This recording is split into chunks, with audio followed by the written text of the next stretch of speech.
আমাদের চিকন মন কাজ করা বন্ধ করে দেয়। যেমন ধরুন আপনি কোনো কিছু গভীরভাবে চিন্তা করছেন, আপনার চোখ খোলা আছে, কান খোলা আছে, এমন সময় তো আমরা পরিচিত কেউ আপনার চোখের সামনে চলে গেল, আপনি দেখতেই পেলেন না, হয় না এটা ঘটনা? বা পিছন থেকে কেউ ডাকছে, আপনি শুনতেই পেলেন না, হয় না এটা ঘটনা? আমরা দেখা উচিত ছিল, না উচিত ছিল, আপনি শুনে নেন। আসলে দেখা ক্রিয়াটা কিভাবে হয়? বিজ্ঞান বলছে, বিজ্ঞান বলছে যে কোনো কিছু যখন আমরা দেখছি একটা বই, এই বইটা যখন দেখছি তাহলে কিভাবে দেখা ক্রিয়াটা হচ্ছে?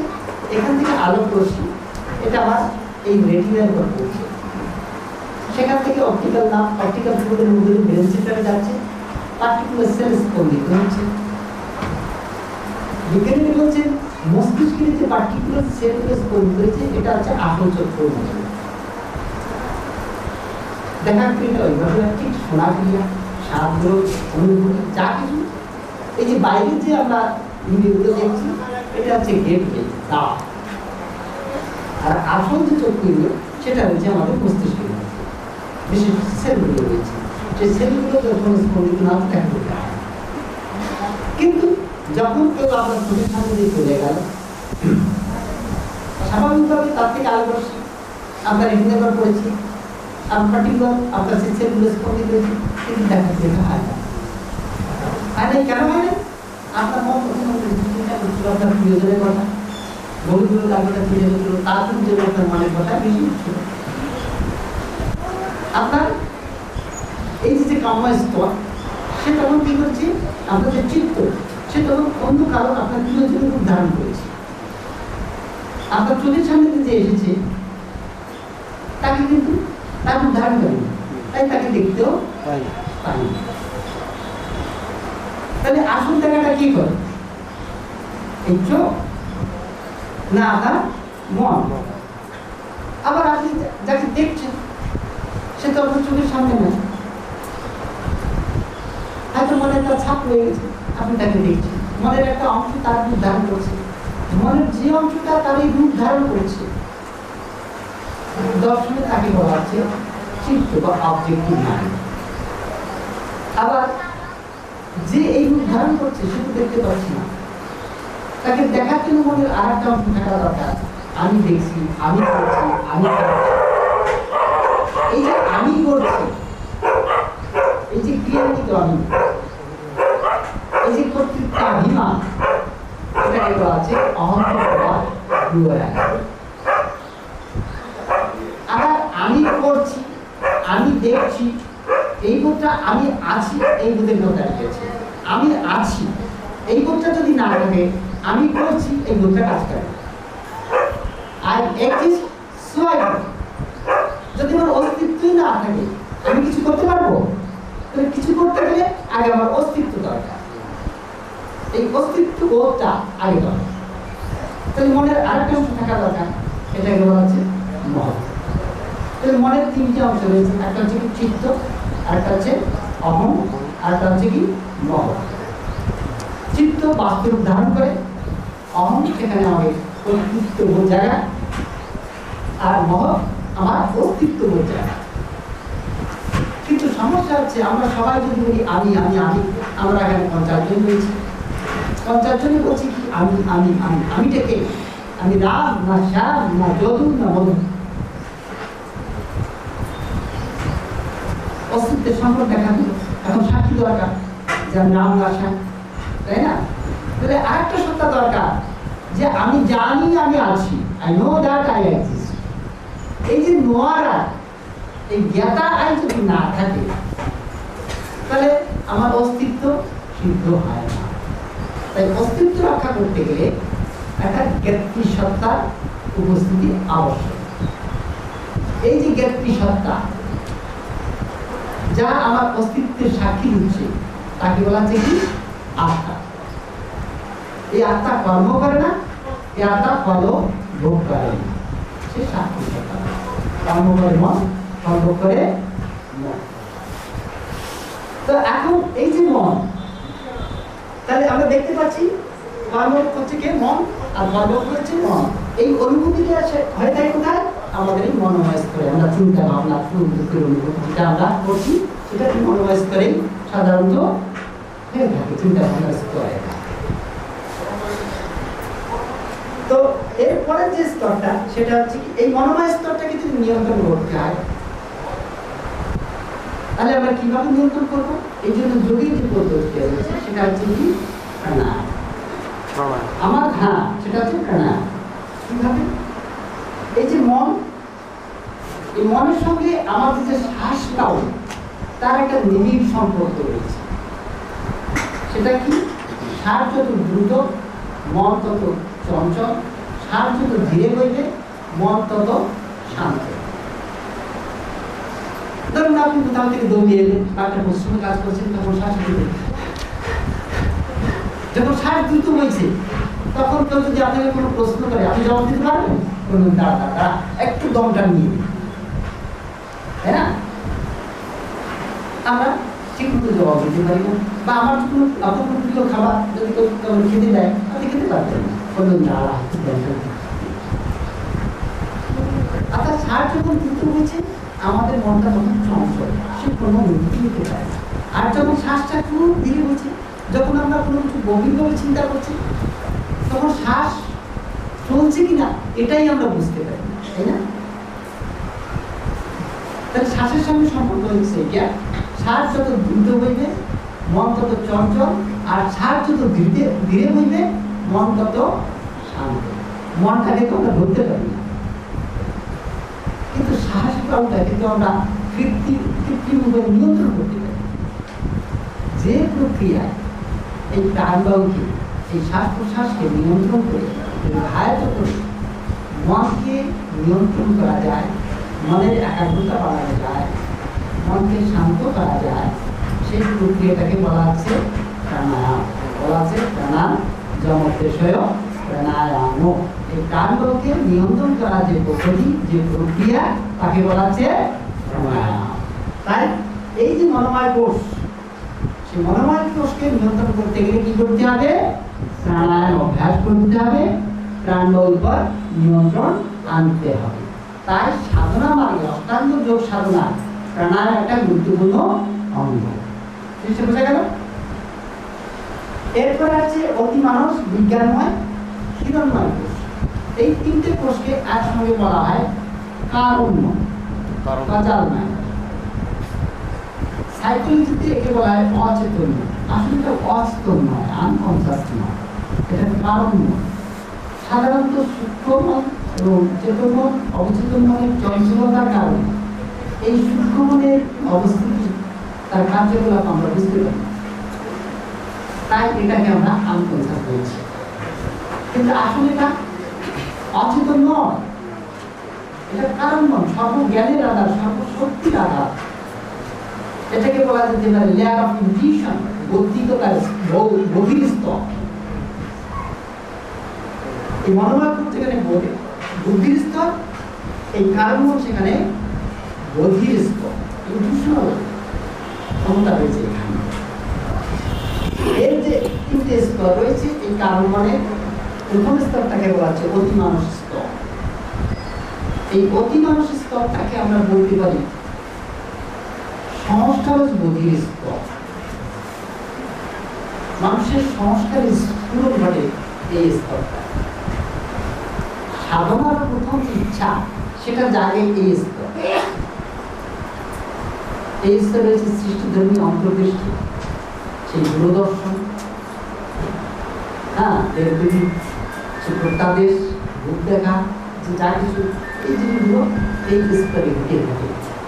আর যেহেতু এখানে কারণ মনের বোধির রয়েছে, প্রভাব হয়ে গেছে, বোধিযুক্ত সংস্কার এখানে, এটা বোধির প্রথম স্তর, তাই এখানকার যা কিছু কার্যকলাপ তা আমরা বুদ্ধিতে বিচার করতে পারি, যুক্তিতে তার বিচার করা যায় না, এটা যুক্তি তর্কের বিরুদ্ধে।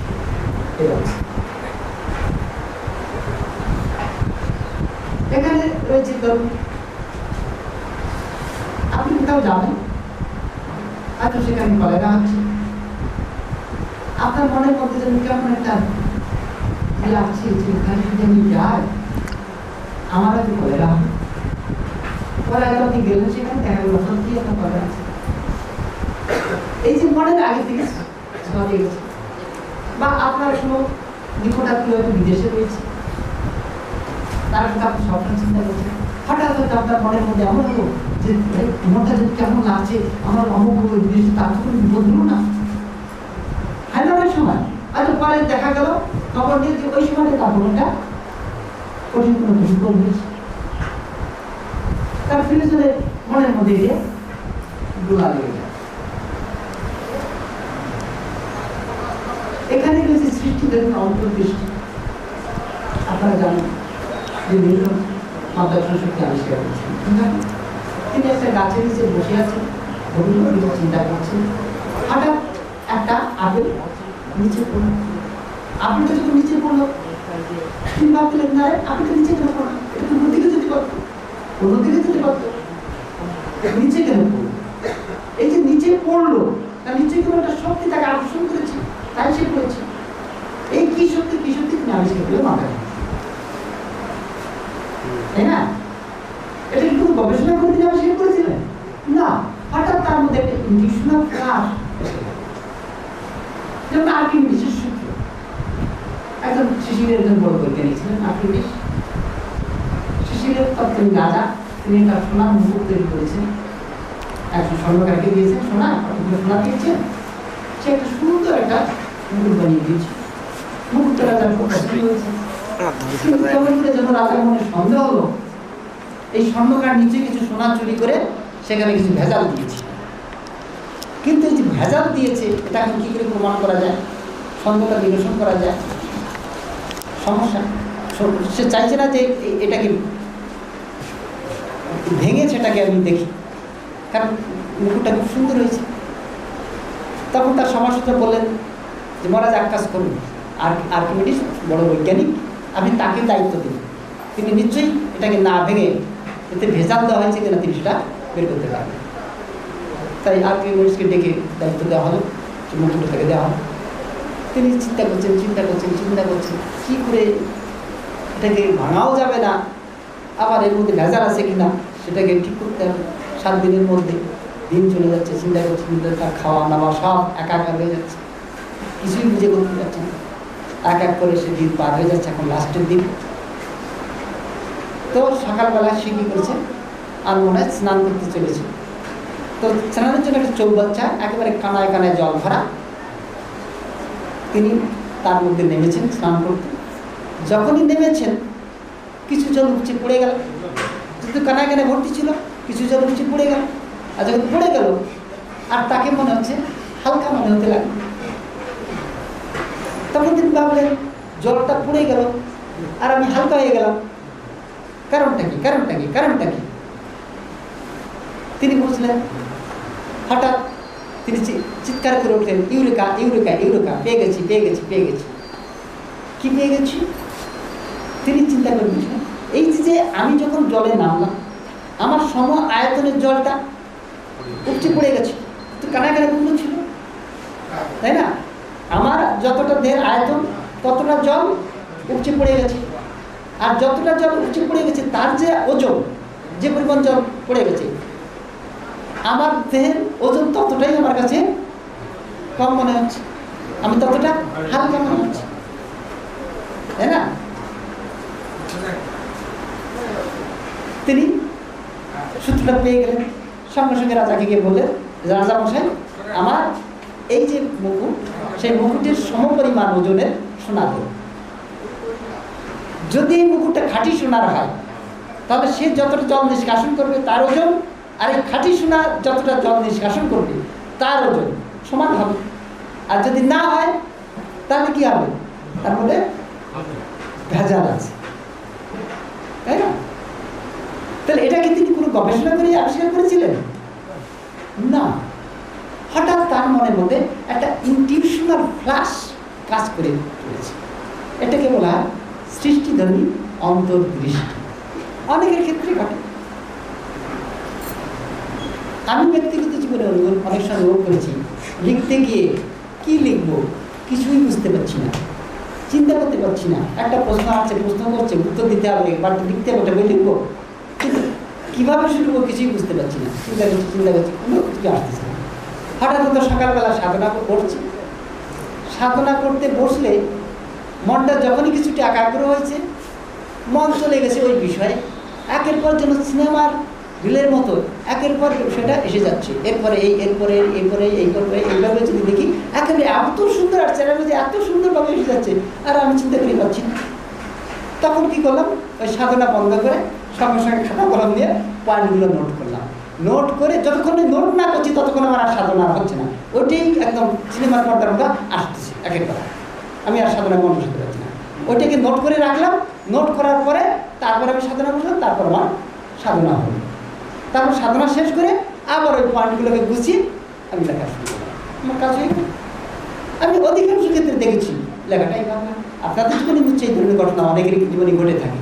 কোনোটা সমাধান উনি পাচ্ছে না চিন্তা করছেন। যখন দেখবেন সাধনা করছেন, সাধনার মধ্য দিয়ে সেই প্রশ্নগুলোর উত্তর ঠিক আমাদের মনের মধ্যে এসে যায়। এটা কোথাকার? এটা এই মনোময় কোষের কাজ নয়, এটা এই অধিমানস কোষের সেই বোধি শক্তি। যখনই মন আমাদের একাগ্র হয় তখন কি হয়, সেই বোধি থেকে একটা প্রেরণা আসে। হ্যাঁ, সে আমাকে পথ দেখায়। এটা এই অতি মানুষের স্তরে ঘটে থাকে।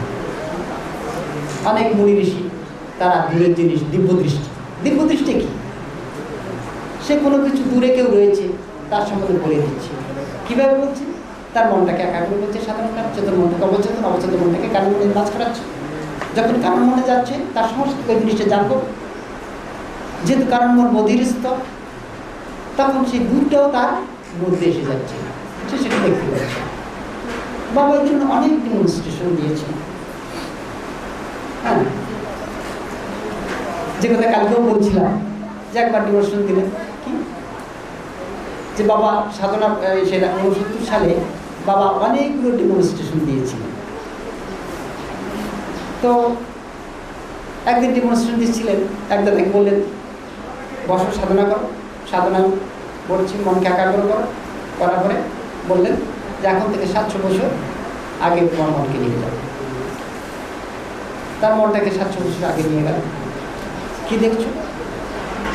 দেখছি গ্রীষ্মের দাবদাহে মাঠঘাট চলছি, তার মধ্যে একটা মেঠো পথ।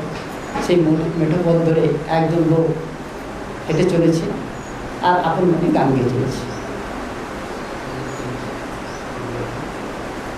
বাবা জিজ্ঞাসা করলেন, আচ্ছা কি গাইছে, একটু ভালো করে শোনো, তার বলো। তার সে ভালো করে শুনে বলল যে বাবা এই গাছ। তখন বাবা বললেন, এ হচ্ছে সেই বীরভূমের নানুর গ্রাম, সেই দ্বিজচণ্ডী দাস, তিনি গান গেয়ে মেঠোপথ ধরে চলেছেন। অর্থাৎ সেই আজ থেকে 700 বছরের আগে তিনি মেঠোপথ ধরে যে গান গিয়েছেন, সেই স্পন্দন এখনো সেখানে রয়ে গেছে। তিনি কি করেছেন, তার মনটাকে ওখানে পৌঁছে দিয়েছেন। এটা কি? এটা এই অতিমানস স্তরের খেলা, বোধির খেলা। বাবা শক্তি দিয়েছেন, তাই সে দেখতে পাচ্ছে।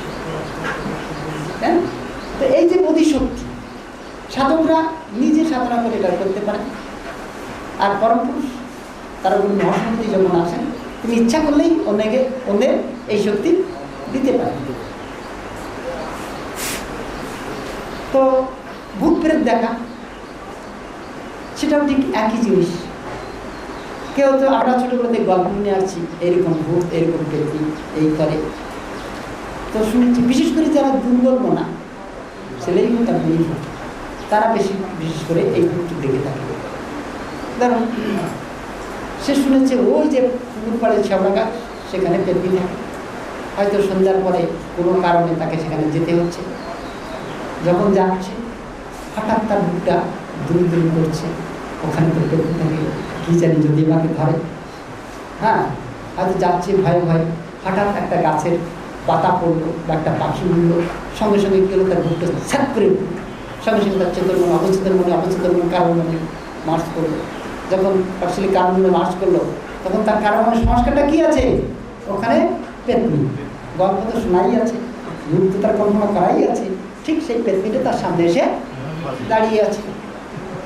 অত পিছনে আর কেউ আছে, সে বলছে কই ভূত, বলছে ওই ভূত, তাই না? কারণ ভূতটা তো তার মনের মধ্যে, পিছনের লোক তো দেখবে না। তার সে যতক্ষণ ভয় না পাচ্ছে ততক্ষণ সে দেখবে না। তাহলে ভূত কোথায়? তার মন। বা দেবদেবীর কাছে যে প্রত্যাদেশ পাওয়া, মা কালী জ্ঞাত দেবী, তার কাছে যদি হত্যা দিয়ে পড়ে থাকে, কেউ কিছু চায়, সেটা বলি ছেলের অসুখ হয়েছে, এখন তার কাছে গিয়ে হত্যা দিয়ে পড়ে আছে, মা কালীর ওষুধ দেবে, আমার ছেলে ভালো হয়। একদিন, 2 দিন, 3 দিন একে বিশ্বাস। তারপরে কী হয়েছে, এই 2-3 দিন উপবাস করার ফলে তার স্নায়ু কিন্তু কিছুটা দুর্বল হয়েছে। তার বিশ্বাস ভক্তিতে তার চেতন মন, অবচেতন মন তার ছেলে কারণ মনে মার্চ করেছে। যখন কারণ মনে মার্চ করেছে, তখন তার কারণ মনে যে শক্তি, যা তার সংস্কার বোধই, সেটা কি? মা কালী। মা কালী তাকে ওষুধ দেবে। সে দেখছে মা কালী তার সামনে এসে বলছে, যা বেটা বা যা বেটি, তুই এই ওষুধ খাওয়া, এই পাতা খাইয়ে দে, তোর ছেলে ভালো হয়ে যাবে। সে এসে তাই খাইয়ে দিল, ভালো হয়ে গেল। তখন সে কি বলবে? মা কালী একেবারে জ্যান্ত দেবী, তিনি আমাকে এসে বললেন এই খাওয়াতে, আমি খাওয়ালাম, সেরে গেল। সবাই কি দেবে না সেখানে, সেই মন্দিরে গিয়া? আসলে মা কালী কি এসেছে? না, তার মনের সংস্কার বোধি, তার সংস্কারের রূপ ধারণ করে তাকে দেখা দিচ্ছে। ঠিক একই ব্যাপার রামকৃষ্ণদেবের মা কালীর সঙ্গে কথা বলা, তাকে খাওয়ানো, রামপ্রসাদের সেই কি বলে বেড়া বেঁধে দেওয়া, সব এই সংস্কার বোধি খেলা। এটা এই স্তরে, এই অতিমানুষ স্তরে খেলা। এখন এই অতিমানুষ স্তরকে যদি নিয়ন্ত্রণ করতে হয়, বাবা বলছেন সেটা কি? প্রত্যাহার। আর এই অলৌকিক শক্তি যখনই মানুষের মধ্যে আসে, তখন কি হয়? তার প্রয়োগ করতে শুরু করে দেয়। মানুষ যদি সাধারণ দ্বারা এই শক্তি পায়, তখন যখন প্রয়োগ করা শুরু করে, নাম যশ প্রতিষ্ঠা এসবের লোক তার জেগে যায়, গুরুগুরি শুরু হয়, তাই না? ক্ষমতা প্রতিষ্ঠা বিভিন্ন কিছু চাইতে থাকে, এটাকে কাজে লাগে, আর তার পতনও খুব দ্রুত ঘটে। তাই এর থেকে মনকে যদি নিয়ন্ত্রণে রাখতে হয়, তাহলে একটাই উপায়, সেটা হচ্ছে কি? প্রত্যাহার। সব কিছু প্রত্যাহার করা, মনকে ওই ভোগের দিকে, কামনা বাসনার দিকে, জড়ত্বের দিকে নেওয়া যাবে, সেই একের দিকে চ্যানেলাইজ করতে হবে, তাহলে সাধক টিকে থাকবে, না হলে টিকতে পারবে। এই জন্য বলা হয়েছে এই অতিমানুষের স্তরকে, কোষকে যদি পুষ্ট করতে হয়, তাহলে প্রত্যাহার সাধনা করতে হবে। এরপর হচ্ছে বিজ্ঞানময় কোষ। এই বিজ্ঞানময় কোষকে বলা হয় বিশেষ জ্ঞানের স্তর। এই স্তরে রয়েছে বোধিজ্ঞান। যখন এই স্তরে মানুষ পৌঁছায়, তখন তার বোধি সদা জাগ্রত, অতীত বর্তমান ভবিষ্যৎ সব কিছু তার মধ্যে এসে যায়। অতিমানুষ স্তরে যেখানে সাধনা করে মনকে সেই স্তরে পৌঁছাতে হচ্ছে, যখন সেই স্তরে পৌঁছায় তখনই সে তার মধ্যে দিব্যদৃষ্টি জাগে। কিন্তু আর বিজ্ঞানময় স্তরে যখন পৌঁছায়, তাকে আর সাধনা করে স্তরে পৌঁছানোর দরকার হয় না, সে সবসময় তার মধ্যে সেই শক্তি জাগ্রত অবস্থায় থাকে। সে বিশেষ জ্ঞানের স্তরে পৌঁছায়। এই স্তরে তার মধ্যে জাগে বিবেক, এই স্তরে তার মধ্যে জাগে বৈরাগ্য। কারণ সে অতীত বর্তমান ভবিষ্যৎ সব কিছু জানতে পারছে, সব কিছু দেখতে পাচ্ছে, সব কিছু বুঝতে পারছে, কোনো কিছুই তার অজানা নয়। এর পরের স্তরে যখন সে পৌঁছায়, হিরণ্ময় কোষ, সেখানে থেকে যায় শুধু বড় আমিটা, আরও স্তরে উচ্চ স্তরে উঠছে, ছোট আমি তখন কাজ করে না, থেকে যায় বড় আমি। রামকৃষ্ণদেব বলতেন না, যে রাম সেই কৃষ্ণ একাধারে রামকৃষ্ণ। লোকনাথ বাবা স্তরে যখন পৌঁছাচ্ছেন, বলছেন রণে বনে জঙ্গলে যেখানে আমার স্মরণ করবে, আমি তোমাকে রক্ষা করব।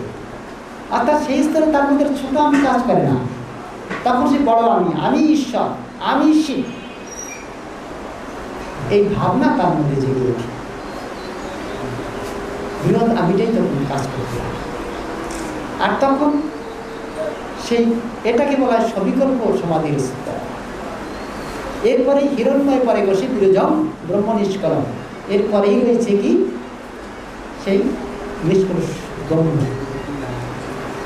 অর্থাৎ এই হিরণ্ময়ের স্তরটা পেরোলেই সেই যে বড় আমি, সেই আমিত্ব বোধটাও আর থাকে না। সেই গঙ্গোত্রী থেকে গঙ্গা ছুটে চলেছে গঙ্গা সাগরে। গঙ্গার সাগরে আসার পরে তারপরে কি বঙ্গোপসাগর, আর একবার এগোলি সে বঙ্গোপসাগরে পড়ে। এখন এখানে এসে যদি বলে যে না আমি আর বঙ্গোপসাগরে মিলব না, যে বঙ্গোপসাগরকে দেখার জন্য আমি এত দূর ছুটিয়েছি তাকে তো চোখে আমি দেখতে পাচ্ছি, সে তো আমার সামনে, আমার শ্বাস মিটে গেছে, আর আমি সমুদ্রের সঙ্গে মিলতে চাই না, সে কি থাকতে পারে সেখানে না মিলে? না, সে চেয়েও সেখানে থাকতে পারে না। সে সমুদ্রের টানে কি হয়, সে মিলেমিশে তার সঙ্গে একাকার হয়ে যায়। গঙ্গার জল, যমুনার জল, পদ্মার জল, সব জল মিলে সমুদ্রের সঙ্গে একাকার হয়ে যায়। সেখানে একটাই জল থাকে, সেটা সাগরের জল, তাই না? পদ্মার জল, গঙ্গার জল আর থাকে না। ঠিক তেমনি সাধক যখন এই হিরণ্ময় পরে পৌঁছায় তখন আর তার ক্ষুদ্র আমিত্ব বোধ আর থাকে না। সমস্ত আমিগুলো সেখানে মিলেমিশে একাকার হয়ে যায়, কোনো আমিত্ব আর থাকে না। সেটি হচ্ছে কি নির্বিকল্প সমাধি, তাই না? তো এখন এই যে অতিমানস কোষকে নিয়ন্ত্রণ করার জন্য, পুষ্ট করার জন্য কি করতে হবে? প্রত্যাহার। আর বিজ্ঞানময় কোষকে পুষ্ট করতে গেলে করতে হবে ধারণা, আর হিরণ্ময় কোষকে পুষ্ট করতে গেলে করতে হবে ধ্যান। ধ্যানটা, ধারণা ধ্যান কি?